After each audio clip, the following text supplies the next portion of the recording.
presents My Promised Land, The Triumph and Tragedy of Israel by Ari Shavit. Explained, Chapter 1, Jaffa. In the opening chapter of the book, titled Jaffa, Ari Shavit explores the rich and complex history of the ancient port city of Jaffa, which is now part of Tel Aviv.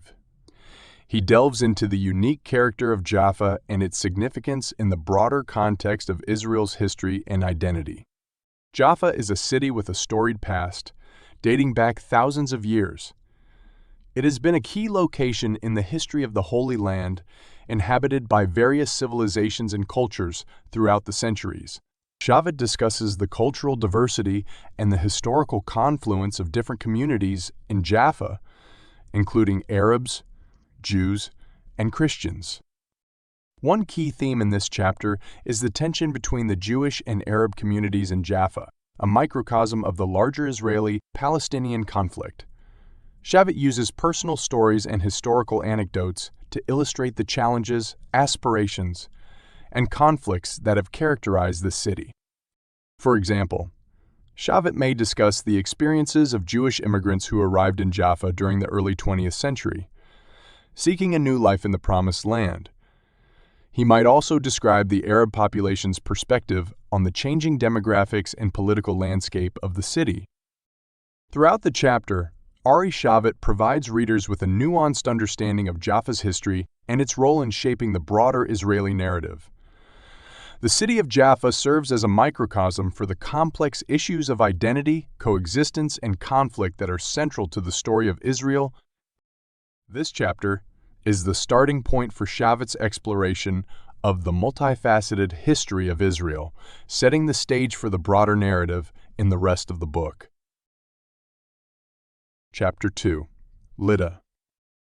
In the chapter Lydda, Ari Shavit examines a pivotal and tragic moment in the early history of Israel. The focus of this chapter is on the events that occurred during the 1948 Arab-Israeli War and the aftermath in the city of Lydda, also spelled as Lod. The 1948 Arab-Israeli War, also known as the War of Independence, was a pivotal conflict in the establishment of the State of Israel.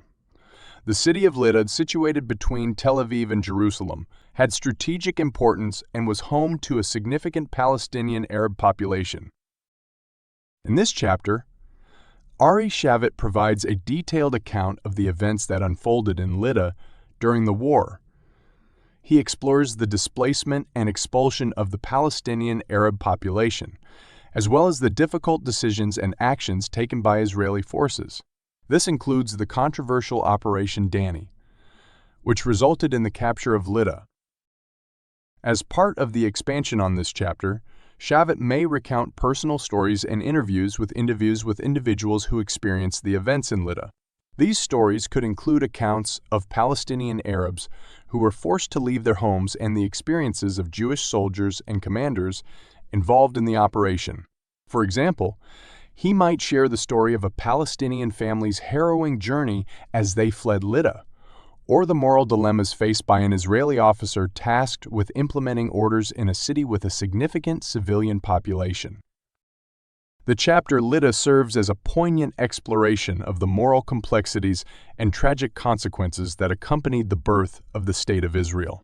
Shavit aims to shed light on the historical events and their impact, reflecting the broader themes of triumph and tragedy that run through the book. This chapter is emblematic of Shavit's storytelling style, where he combines historical research with personal narratives to provide a multifaceted understanding of Israel's history and the dilemmas faced by its people. Chapter 3, Jerusalem. In the chapter titled Jerusalem, Ari Shavit delves into the complex and deeply symbolic city of Jerusalem, which holds tremendous significance for Jews, Muslims, and Christians. This chapter explores the city's historical, religious, and political importance within the broader context of Israel's history. Jerusalem is a city with a history spanning thousands of years. It holds religious significance for Judaism, Islam, and Christianity. Shavit explores the religious history of the city, from the Western Wall and the Jewish connection to the Temple Mount to the Al-Aqsa Mosque and the Dome of the Rock, which are of great importance to Muslims. In this chapter, Shavit discusses Jerusalem's role as the capital of Israel and the contentious status of the city in the Israeli-Palestinian conflict. He may touch on the competing claims to East Jerusalem, which has a predominantly Palestinian Arab population, and the challenges of creating a unified city. Shavit may use personal narratives to illustrate the diverse perspectives on Jerusalem. For instance, he might recount interviews with Jewish residents who feel a deep connection to the city as the heart of their religious and national identity. He could also share the stories of Palestinian residents who struggle with issues like access to holy sites and concerns about their future in a city where their national aspirations are in conflict with Israeli control. The chapter might explore moments in Jerusalem's history that have been pivotal in the Israeli-Palestinian conflict, such as the Six-Day War in 1967 when Israel gained control of East Jerusalem. Shavit may also discuss the ongoing peace negotiations and challenges related to the city's status.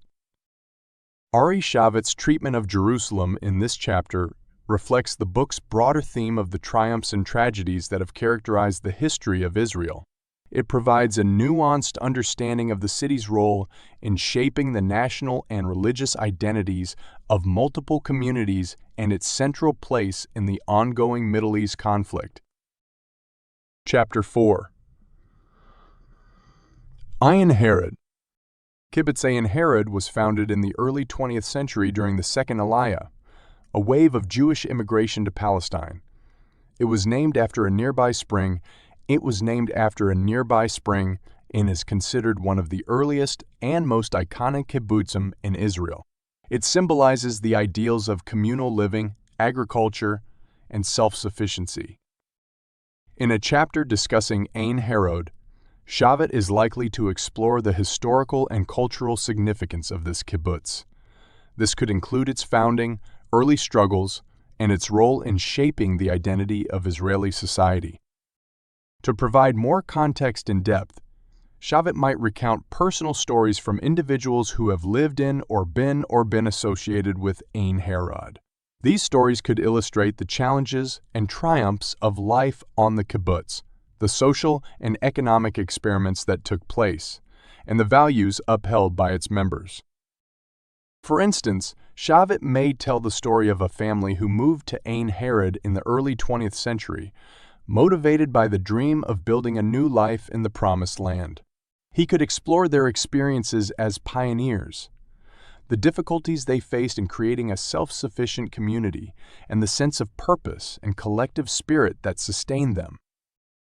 The chapter might also discuss the changes and challenges faced by kibbutzim like Ein Harod over time. Shavit could delve into the transformations from strict collective living to more individualistic models, the impact of economic and social changes on these communities, and their role in contemporary Israeli society. Ein Harod serves as a symbol of the pioneering spirit, collectivism, and determination of the early Zionist settlers, themes that are central to Israel's history. Shavit's exploration of this kibbutz helps paint a more detailed picture of the challenges and achievements that have characterized the Israeli experience. Chapter 5. Rosh Pinna. Rosh Pinna was one of the early Jewish agricultural settlements in the Galilee region during the late 19th century. It was founded by pioneers who sought to build a self-sufficient Jewish community in the land of Israel, inspired by the Zionist movement and a return to the homeland. In a chapter discussing Rosh Pinna, Shavit would likely delve into the historical and cultural importance of this town. This might include the motivations of its founders, their struggles, and the impact of their vision on the development of Israel. To provide more context and depth, Shavit may recount personal stories and interviews from individuals connected to Rosh Pinna. These stories could illustrate the challenges and successes of the early settlers, the spirit of idealism that fueled their efforts, and the lasting legacy of their work. For example, Shavit might tell the story of one of the founders of Rosh, Pinna, who arrived in the late 19th century, sharing their dreams and determination to build a Jewish community in the Galilee. He could explore the hardships they faced, such as harsh climate conditions, agricultural challenges, and the need for self-sufficiency. The chapter might also discuss how Rosh Pinna has evolved over time, from an early agricultural settlement to a modern town with a mix of historical and contemporary influences. Shavit could explore the impact of Rosh Pinna and similar communities on the broader Zionist movement and the development of the State of Israel. Rosh Pinna serves as an emblem of the determination and resilience of early Jewish pioneers who helped lay the foundation for modern Israel. Shavit's exploration of this town is likely to highlight the historical depth and the enduring legacy of these early settlers and their contribution to the broader narrative of Israel's history. Chapter 6. Degania. Degania, founded in 1909, is a pioneering kibbutz that symbolizes the early Zionist movement and the ideals of communal living and agriculture. It played a pivotal role in the development of the Jewish state and the kibbutz movement in Israel. In a chapter discussing Degania, Shavit would likely delve into the historical and cultural importance of this kibbutz. This could include its founding, the challenges faced by its early members, and its impact on the broader Israeli society. To provide more context and depth, Shavit may recount personal stories and interviews from individuals associated with Degania. These stories could illustrate the challenges and achievements of the kibbutz and the values that inspired its founders. For example, Shavit might tell the story of one of the early members of Degania who left their home country in Eastern Europe to join the kibbutz. He could explore their motivation to create a communal and self-sufficient agricultural settlement in the land of Israel. This narrative might include the challenges they faced, such as adapting to the local environment, fighting off malaria, and building their community from the ground up. The chapter might also discuss how Degania and similar kibbutzim evolved over time. Shavit could explore how they transitioned from strict collective living to more individualistic models, the impact of social and economic changes, and their role in contemporary Israeli society. Degania stands as a symbol of the Zionist Dream and the pioneering spirit of the early Jewish settlers in Palestine. Shavit's exploration of this kibbutz is likely to provide insight into the challenges and achievements of these early settlers and their lasting impact on the broader narrative of Israel's history. Chapter 7. Tel Aviv. In the chapter Tel Aviv, Ari Shavit explores the vibrant and modern city of Tel Aviv, which stands in stark contrast to the ancient and deeply religious city of Jerusalem. Tel Aviv is often referred to as the cultural and economic heart of Israel. Tel Aviv was founded in the early 20th century as a predominantly Jewish city in what was then Ottoman-ruled Palestine. It has since grown into a thriving, cosmopolitan metropolis. Shavit delves into the history of Tel Aviv, tracing its origins as a haven for Jewish immigrants and its evolution into a symbol of Israeli innovation and progress. Shavit discusses the city's role in shaping the modern Israeli identity. He explores Tel Aviv's thriving arts and culture scene, its world-class technology and startup ecosystem, and its vibrant nightlife. The city embodies a spirit of secularism and progress that differs from the more traditional and religious aspects of Jerusalem. Shavit may use personal anecdotes and interviews to illustrate Tel Aviv's significance. For instance, he might tell the story of an entrepreneur who moved to Tel Aviv to launch a successful tech company, emphasizing the city's role as a hub for innovation. He could also share the experiences of individuals who have found freedom and acceptance in Tel Aviv's diverse and open-minded atmosphere. The chapter may touch on the city's contributions to Israeli society and its reputation as a center for LGBTQ rights and culture. Shavit may explore the tension between Tel Aviv's secular character and the more conservative elements of Israeli society. Ari Shavit's exploration of Tel Aviv in this chapter showcases the book's overarching theme of the contrasting aspects of Israeli identity and the interplay between the modern and traditional elements of the country. Tel Aviv represents a symbol of hope, progress, and modernity in the midst of the complex narrative of Israel's history. Chapter 8, Hulda. Hulda is an Israeli kibbutz located in central Israel. Kibbutzim are collective communities that have played a significant role in the history and development of Israel. These communities were originally founded as a way to create a self-sustaining socialist society often based on agriculture. Hulda, like many other kibbutzim, embodies the ideals of early Zionist pioneers and their commitment to building a new Jewish homeland in Palestine. In the chapter, Hulda, Ari Shavit likely explores the history and evolution of this kibbutz. He may discuss the challenges and successes that Hulda and other kibbutzim experienced over the years, from their early days of collective farming to their adaptation to changing economic and social realities. To provide further insight into the chapter, Shavit might recount stories of the individuals and families who lived in Hulda. He could share the experiences of early kibbutz members who dedicated themselves to working the land and creating a communal way of life. Additionally, he may describe how Hulda and other kibbutzim have evolved over time, addressing shifts in ideology and changes in their economic structures. Shavit may also touch on the broader themes of communal living, socialism, and the importance of these communities in the history of Israel. Hulda serves as a microcosm of the broader Israeli story, reflecting the ideals and challenges faced by those who sought to build a new nation in the land of Israel. By examining Hulda in this chapter, Shavit continues to illustrate the complexities and contrasts that shape Israel's identity, exploring the tension between the ideals of the past and the realities of the present. Chapter 9, Fallujah. Fallujah is a town in southern Israel, near the border with the Gaza Strip. It was part of the British Mandate of Palestine and later became a key location in the 1948 Arab-Israeli War. The events in Fallujah are emblematic of the broader displacement and conflict that characterized that period. In the chapter titled Fallujah, Ari Shavit likely delves into the specific events and circumstances related to the town during the 1948 war. This could include the military strategies, the clashes between Israeli forces and Palestinian Arab militias, and the impact of the conflict on the local population.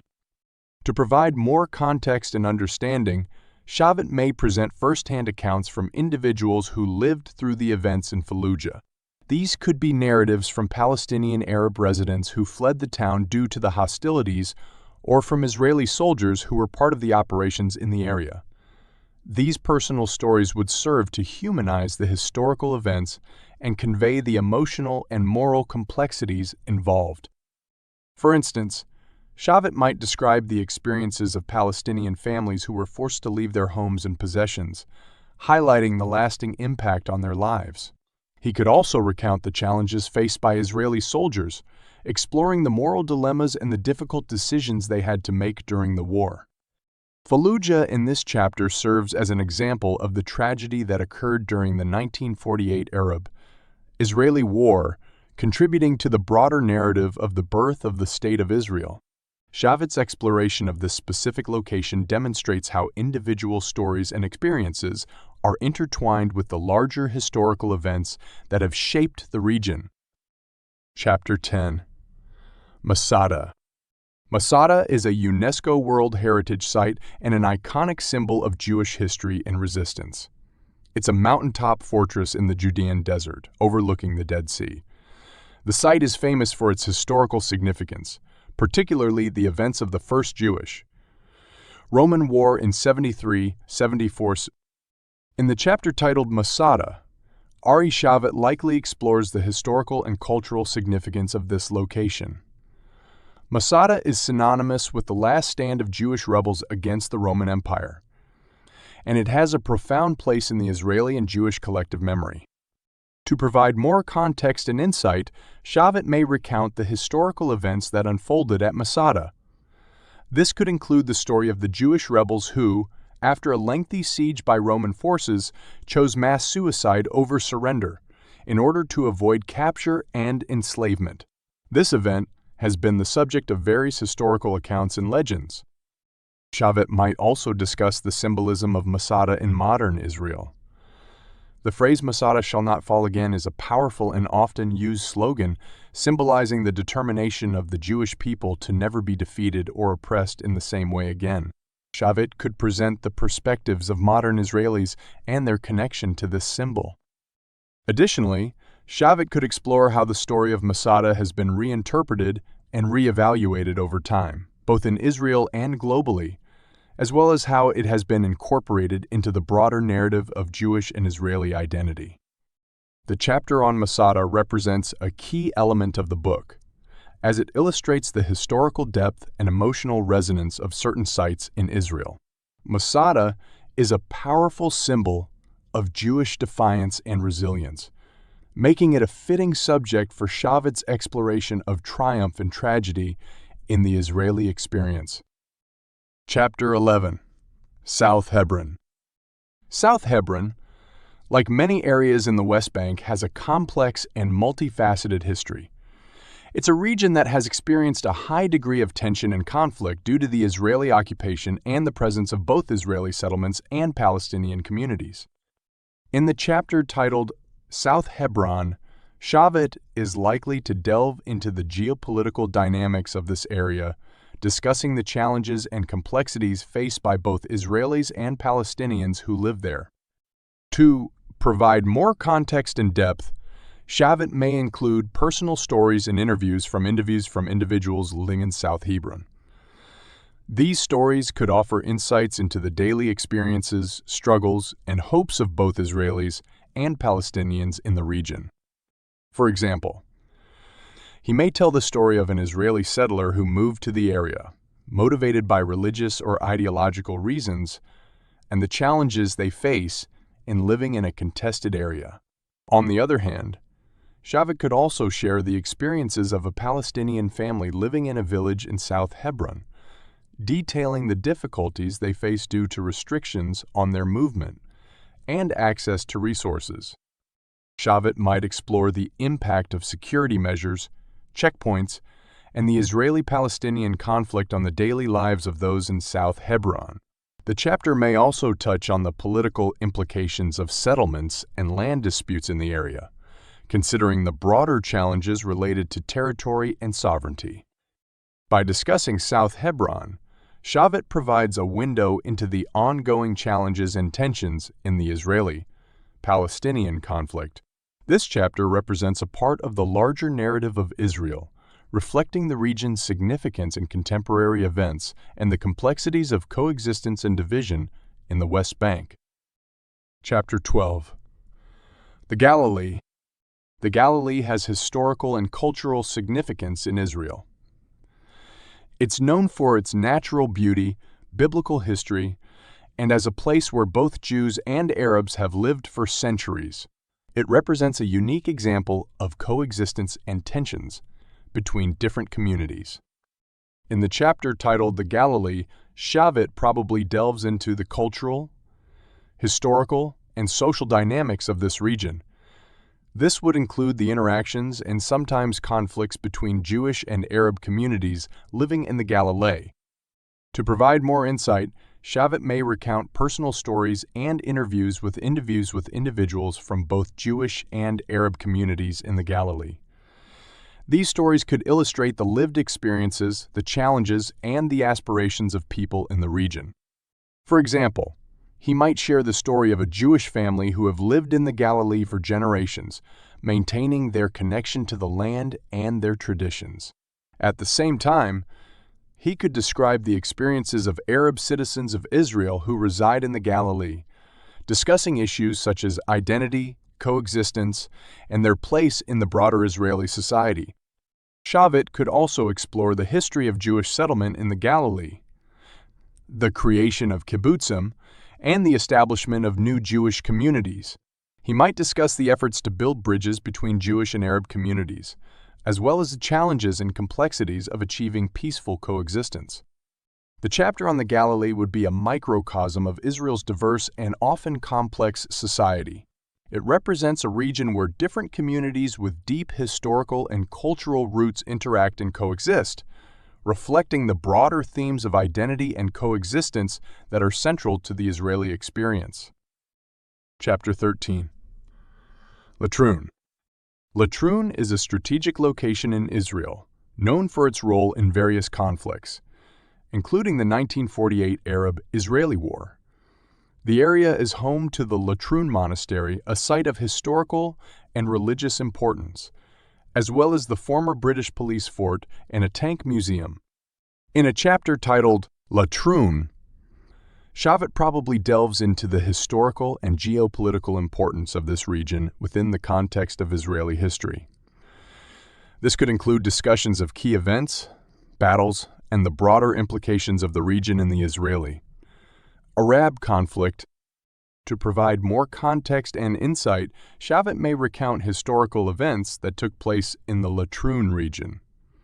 He might tell the story of the Battle of Latrun in 1948, a significant engagement during the Arab-Israeli War, where the control of the road to Jerusalem was fiercely contested. Shavit may also discuss the significance of Latrun in the development of Israel's military and its strategic importance in defending the capital, Jerusalem. This could include descriptions of the challenges faced by Israeli forces in securing the road to Jerusalem, as well as the impact on civilians living in the area. Additionally, Shavit might explore the symbolic and religious aspects of Latrun, considering its historical and religious significance. The Latrun Monastery, a Trappist monastery, has a rich history and has been the site of both conflict and reconciliation. By discussing Latrun, Shavit provides a lens through which to view the broader themes of Israeli history, identity, and the ongoing Israeli-Arab conflict. The region's historical and strategic significance makes it a fitting topic for exploring the triumphs and tragedies that have shaped Israel's development and its relationship with its neighbors. Chapter 14. The Seventh Day. The seventh day is a biblical reference to the day of rest in the creation story from the book of Genesis. In a broader sense, it signifies a time of reflection, reckoning, and possibly reconciliation after a period of intense conflict or struggle. In the book, a chapter titled The Seventh Day may delve into the aftermath of a significant event or conflict in Israel's history. This chapter could explore the consequences, the emotional impact, and the lessons learned from that event. It might serve as a reflection on the triumphs and tragedies of Israel's experiences. For example, if this chapter discusses the aftermath of a major conflict like the Yom Kippur War of 1973, it may delve into the stories of soldiers returning home, wounded, or suffering from post-traumatic stress. It could recount the national mourning for the fallen, as well as the lessons and changes in military and political strategies that followed the war. Alternatively, the seventh day could also refer to moments of ceasefire and reflection in the Israeli-Palestinian conflict. It might explore the experiences of people living in conflict zones and their hopes for a lasting peace. The chapter could discuss the initiatives for dialogue and reconciliation between Israelis and Palestinians during periods of relative calm. The overarching theme in this chapter is the need for reflection and reckoning in the wake of major events, be they military conflicts, political shifts, or social changes. It signifies a pause to contemplate the costs and consequences, to learn from the past, and to work towards a more peaceful and prosperous future. Ari Shavit might use the seventh day as a metaphorical concept to explore the complex emotions and challenges faced by individuals, communities, and nations in the aftermath of significant events, contributing to the book's exploration of the triumphs and tragedies that shape Israel's history. Chapter 15. Epilogue. A New Promised Land. The title A new promised land suggests a sense of hope, renewal, or transformation. It often signifies a shift or change in the narrative where the author reflects on the journey presented in the book and envisions a different future or path ahead. In the context of this book, the epilogue, A New Promised Land, may serve as a concluding reflection on the triumphs and tragedies of Israel's history. It could contemplate the state of the nation, its challenges, and its aspirations for the future. For instance, the epilogue might summarize the key historical events and themes discussed throughout the book, tying them together into a broader narrative of Israel's journey. It might discuss the ongoing Israeli-Palestinian conflict, the challenges of coexistence, and the pursuit of peace. The epilogue could include the author's personal reflections on the people and places he encountered during his research, sharing anecdotes and insights gained from his exploration of Israel's complex history. These reflections may serve to humanize the larger historical and political narrative. Shavit might also discuss the contemporary issues and developments in Israel at the time of writing the book, offering a perspective on how the nation has evolved since the events and stories described in earlier chapters. The title, A New Promised Land, suggests the possibility of transformation and progress, perhaps pointing to the idea that Israel continues to evolve and adapt to its challenges. It might reflect on the resilience and determination of the Israeli people as they navigate a complex and ever-changing landscape. Ultimately, the epilogue provides a thoughtful conclusion to the book, encapsulating its main themes and offering a perspective on Israel's past, present, and future. It allows the author to share his vision of what the future holds for the Promised Land. Here are 10 key points from My Promised Land: The Triumph and Tragedy of Israel by Ari Shavit. Key points number 1. Historical exploration. The book provides a comprehensive exploration of the history of Israel, from its early days to the contemporary period, highlighting the triumphs and tragedies that have shaped the nation. Key points number 2. Diverse perspectives. Ari Shavit presents a wide range of perspectives, including personal narratives and historical accounts, to provide a nuanced understanding of Israel's history and the people who have shaped it. Key points number 3. Key complex identity. The book delves into the complex identity of Israel, reflecting the coexistence of different cultures, religious traditions, and national aspirations within the same land. Key points number 4. The Zionist movement. Shavit discusses the Zionist movement and its impact on the establishment of Israel as a Jewish homeland, examining the motivations of early settlers and their pioneering efforts. Key points number 5. This Israeli-Palestinian conflict. The Israeli-Palestinian conflict is a central theme, with Shavit exploring its origins, developments, and ongoing challenges. Key points number 6. Kibbutzim. The book discusses the kibbutz movement and the ideals of communal living and self-sufficiency that played a significant role in Israel's history. Key points number 7. Jerusalem. Shavit explores the city of Jerusalem, its religious significance, and its role as the capital of Israel, delving into the tensions and conflicts surrounding this unique city. Key points number 8. Symbolic sites. Specific locations, such as Masada, Latrun, and others, are examined as symbols of key events and themes in Israeli history. Key points number 9. Challenges and triumphs. The book highlights the challenges faced by Israel, including wars, political disputes, and social changes, while also celebrating its accomplishments and resilience. Key points number 10. Hope for the future.